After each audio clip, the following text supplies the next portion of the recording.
सुप्रभात प्यारे बच्चों। आज हम लोग हिंदी खुलते पंख किताब के पाठ संख्या 14 पाठ का नाम अंगुली माल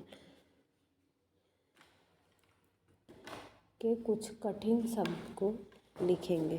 जैसा कि आप सब जानते हैं, कठिन शब्द ऐसा शब्द होता है जिसे एक बार लिखने के बाद आपको अभ्यास हो जाना चाहिए कि उस शब्द को कैसे लिखना है। तो चलिए शुरू करते हैं। कठिन शब्द पाठ संख्या 14, पाठ का नाम अंगुली माल। पहला कठिन शब्द है महात्मा बुद्ध। मैंने इसको अंडरलाइन कर दिया है, आप लोग इसको अपने उत्तर पुस्तिका में लिखेंगे। आगे है अंगुली माल। दूसरा कठिन शब्द है अंगुली माल। उसके आगे जंगल,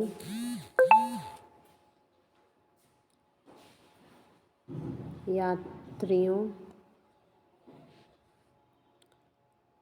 लकड़ियाँ, गांव,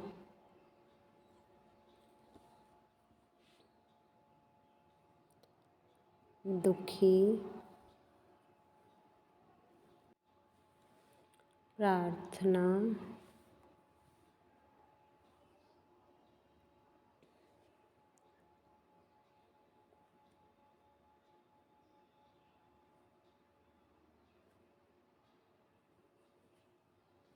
दृश्य, प्रतीक्षा, आश्चर्य, पत्ते। अगला कठिन शब्द है हैरानी,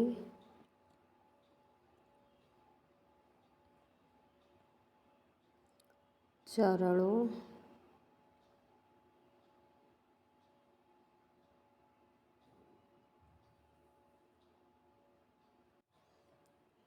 और उसके आगे है आपका कठिन शब्द चलूँगा,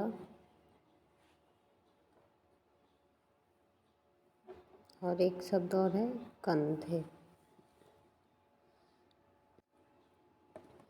पाठ के कठिन शब्द कुछ इस प्रकार हैं। महात्मा बुद्ध, अंगुली माल। महात्मा बुद्ध जो कि इस नाटक के प्रमुख कलाकार या पात्र थे।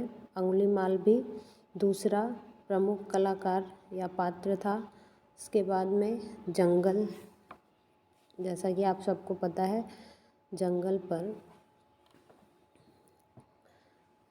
बिंदी लगती है ज के ऊपर, और इसे कैसे लिखना है, कौन सा कठिन शब्द कैसे आपको लिखना है, एक बार लिखने के बाद कठिन शब्द का अभ्यास आपको होना चाहिए ताकि दोबारा लिखने में आपको परेशानी ना हो।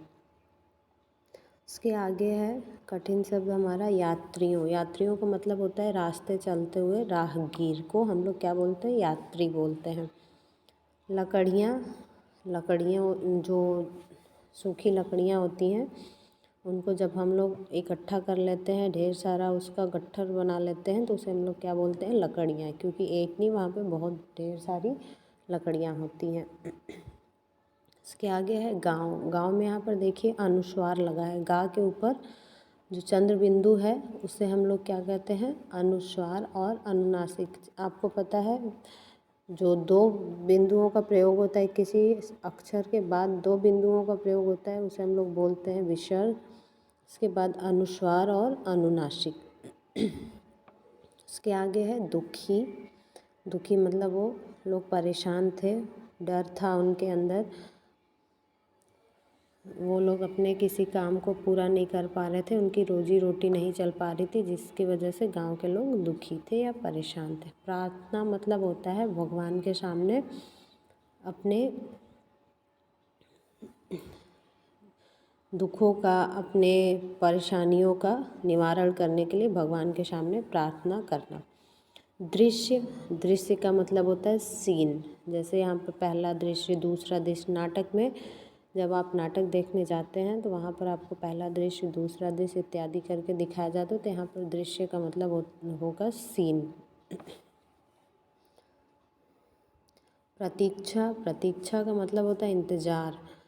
जैसे भगवान बुद्ध जब जंगल के रास्ते जा रहे थे तो उन्होंने देखा कि आगे अंगुलीमाल आ रहा है और उसने बोला भगवान से, मूर्ख तू क्या कर रहा है, तुम्हें मुझसे डर नहीं लगता क्या? तो भगवान बुद्ध ने कहा कि मुझे तुमसे डर नहीं लगता, बल्कि मैं तो तुम्हारा प्रतीक्षा कर रहा था, क्योंकि मैं तुम्हारा अतिथि हूँ। तो प्रतीक्षा करना मतलब इंतज़ार करना। आगे आपका शब्द होगा आश्चर्य। आश्चर्य मतलब हैरानी, आश्चर्यचकित हो जाना। जैसे अचानक से आपके सामने कुछ ऐसी चीज़ आ जाए जिसको देख कर के आप आश्चर्यचकित हो जाएं, उसे क्या बोलते हैं? हैरानी। पत्ते, यहाँ पर कठिन शब्द मैंने अंडरलाइन करवाया, पत्ते।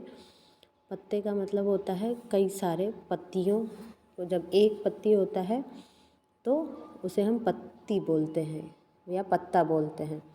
लेकिन जब कई सारी पत्तियाँ इकट्ठा हो जाती हैं, कई सारे पत्तियों को हम एक साथ रख लेते हैं तो उसे क्या बोलते हैं? पत्ते। पत्ता एक वचन है और पत्ते बहुवचन है।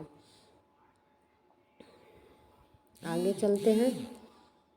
हैरानी, वही मैंने आपको बताया आगे वाले पृष्ठ संख्या पर। हैरानी का मतलब होता है आश्चर्यचकित होना या अचंभा हो जाना। हत्या, किसी को जान से मारना।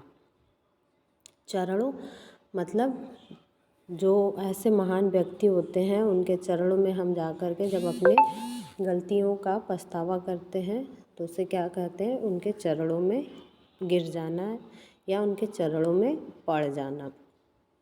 जैसे हम लोग अपने दुखों का निवारण करने के लिए भगवान के चरणों में जाते हैं।